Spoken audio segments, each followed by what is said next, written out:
So it was exactly 1 year since I started my DJI Neo journey, and I loved the Neo. I thought it was a fantastic drone. It's a great bit of kit, as I always say, but I just wanted to do a side-by-side comparison for you, taking the drones straight out of the box. So what you'll see in this video, you'll see a side-by-side with the DJI Neo and the DJI Mini 5 Pro. And I'm going to start here at Greenbecks Field, and I'll show you exactly the difference taking the drone straight out of the box, no filters, all auto settings, and you can see exactly for yourself the difference. So let's go.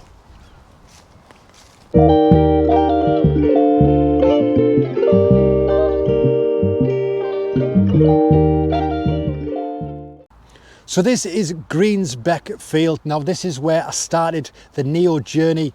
Now I didn't know anything about drones or the settings, filters or anything like that. I saw them on YouTube. I saw the Neo, I think it was a Hover 8 and the Mini 4 Pro. I saw those. I could see what they could do, but obviously I didn't know exactly how to control them myself. So obviously I took that plunge, ordered the Neo because that was the cheapest drone out there. And this is exactly where I flew it. So I flew it over these trees, which you've probably seen in previous Neo videos. And you'll see in a moment when I do a side-by-side. I flew the Neo over there, but the Mini 5 Pro footage you'll see going over here, over these autumnal trees. I've lost the leaves now, but it was full of leaves, goldens and reds.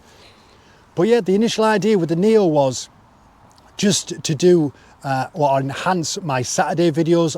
When I do walks or travels, I wanted to get more sort of aerial shots of cities and towns and sort of architecture and history. So that was my idea. But then when I first did a video, I thought, why don't I film it and just stick it on and sort of film my journey of learning how to use the drone at a beginner level.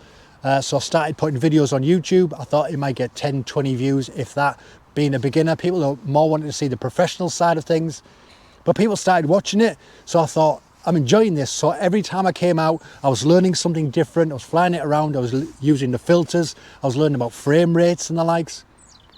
So that kind of helped me, and people were like replying and saying, oh, it's helping me understand the terminology with the settings and the yaw and the pitch and all of that sort of stuff. So I continued doing that, and it started to pick off. People were subscribing, people were interacting, people were giving me advice, which is I always need, and it helped me produce videos to help other people. So the footage you're going to see in a second is the Mini 5 Pro was flying over here, and it was on auto settings, had no filter or anything like that. It was straight out the box, up in the air and over there. So I filmed all around that area, and I think it went over there as well. Now with the side-by-side, I've got the Neo, but the Neo is actually going over in this direction, I believe.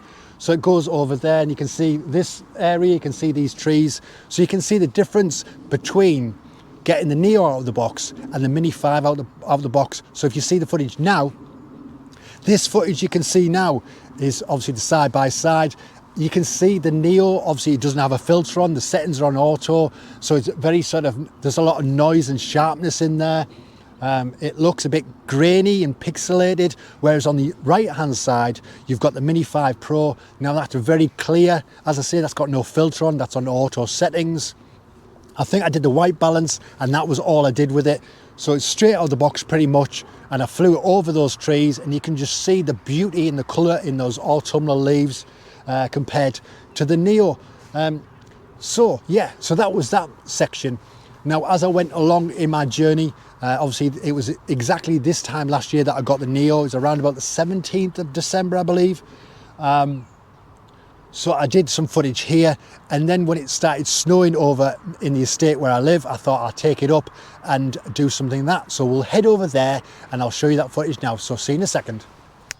So this is the second area that I want to talk about. Now this is near where I live. This is the estate that lives just over there. But I ended up taking the Neo and the Mini 5 Pro over this area while it was snowing. I wanted to see exactly how it fared. The Neo didn't have a filter on, it was on automatic settings. I think the Mini 5 Pro actually had an ND16 filter on, and I had that on auto settings as well. I didn't adjust that to the 180 rule.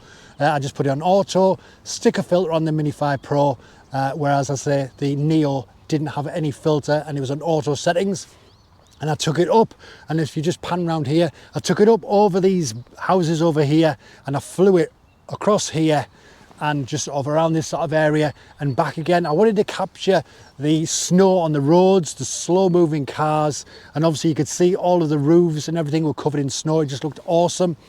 Obviously back last year when I was doing it with the Neo, it just looked amazing just to see footage that high up. I think it was probably about 50 meters in the air, something like 40, 50 meters in the air, flying over here, capturing all of this.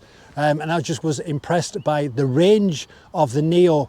But as soon as I got the Mini 5 Pro and took it up the exact, pretty much the same sort of route to see exactly how that looked, you can see in the video footage just in a minute how it differs. Now again, the Neo was slightly grainy. I don't know whether I did the sharpness and the noise settings or anything like that. With the Mini 5 Pro, I think I just left that as it was. As I say, filter on the front and took it over here.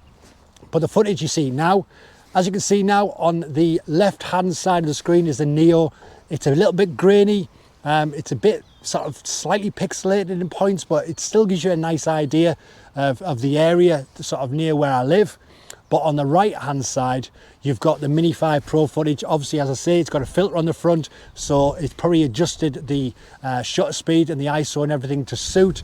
But you can see the difference between the two, and obviously that's the difference why the Mini 5 Pro is a lot more expensive than the Neo. The camera quality is amazing.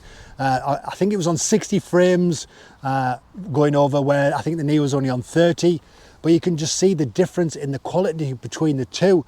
And I just thought it would be a great opportunity to do a side-by-side in the same sort of environment, going over this area and showing you exactly what it looked like to have both the Neo and the Mini 5. Now the next bit of footage you're going to see, it takes place in somewhere called Six Fields, which you might recognise is where I do most of my Neo drones. I did most of my Neo drones, and I'm going to be doing probably most of my Mini 5 drones. So let's head over to Six Fields and we'll go from there. Let's go. Now the keen eye on you will see that we're not in Six Fields, we're back where we were before. Six Fields is completely waterlogged, so we've decided to come back here. Now part 3 is in Six Fields, and I just basically filmed around the A19 in Stockton Cut Junction, where you see sort of Transpennine, Northern and all different freight trains going by, just to show you the difference at a different environment and different location. Now the footage you can see now, as you can see on the left hand side, you've got the Neo, but when you look compared to the right hand side of the Mini 5 Pro, you can see it looks a bit sort of, I don't know, not washed out, but a bit pixelated, a bit sort of grainy in sort of spots. But I just wanted to show you exactly what it looked like. Both drones, both had the same filters on, both had pretty much the same settings on there, but you can see a massive jump between the Neo and the Mini 5 Pro going forward, which, as I say, was the massive reason why I chose the Mini 5 Pro as the new drone to get. I felt with the Neo, I'd taken it as far as I could go with it. I told you the frame rates, shutter speeds, ISO settings, all the different configurations within the settings on the DJI Fly app. I'd done a few cinematic ones, which I thought were great, but I thought apart from doing cinematic shots, I told you everything there was to know about the Neo, so I felt I was kind of going over old material with the Neo. So that was the next step, was to find something brand new.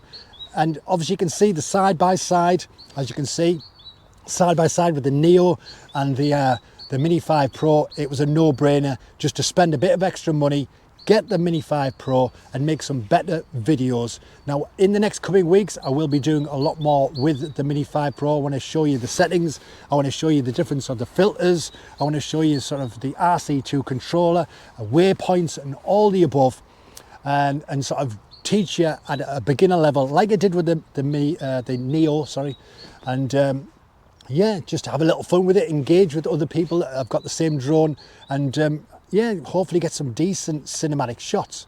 Now, hopefully you've enjoyed this video. It's just a bit of fun, just to show you a bit of a side-by-side, a bit of a departure from the Neo and welcoming in the Mini 5 Pro.